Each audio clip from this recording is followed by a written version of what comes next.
इस वीडियो के अंदर हम देखेंगे कि एमएस एक्सेल के अंदर हम कैलकुलेशन किस तरह कर सकते हैं। सम, सब्ट्रैक्ट, मल्टीपल, डिवाइड कुछ भी करना हो तो वो हम किस तरह कर सकते हैं। सबसे पहले हम करते हैं जी सम को। तो सम के लिए हम लिखेंगे वैल्यू सम की 15, 25 हम लगाएंगे जी इज इक्वल सम का फार्मूला छोटी ब्रैकेट्स एंड इन दोनों रोज को हम कर देंगे सिलेक्ट। एक करेंगे पहले, फिर प्लस लगाएंगे, फिर दूसरी को फिर ब्रैकेट क्लोज कर देंगे और इंटर कर देंगे। ये हमारा हो गया जी सम।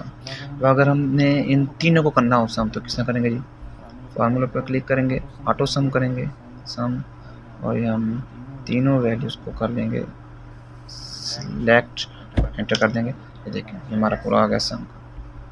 अब हम करते हैं सब्ट्रैक्ट के लिए।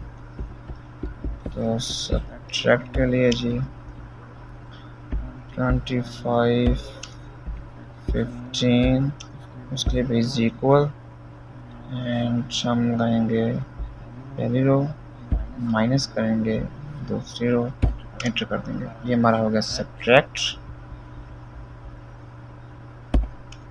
अब बताता है हमारे पास मल्टीप्लिकेशन। मल्टीपल के जी हम कर देंगे 15, 5 इज इक्वल, सेलेक्ट किया, मल्टीप्लाई का साइन, दूसरी रो सेलेक्ट किया, एंटर। हमारा हो गया मल्टीपल का।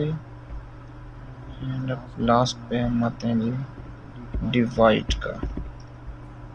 तो डिवाइड कर जी 50, 10 इज इक्वल लगाएंगे, सेलेक्ट करेंगे, डिवाइड का साइन लगाएंगे और दूसरी रो को सेलेक्ट करेंगे, एंटर कर देंगे। ये हमारा हो गया डिवाइड।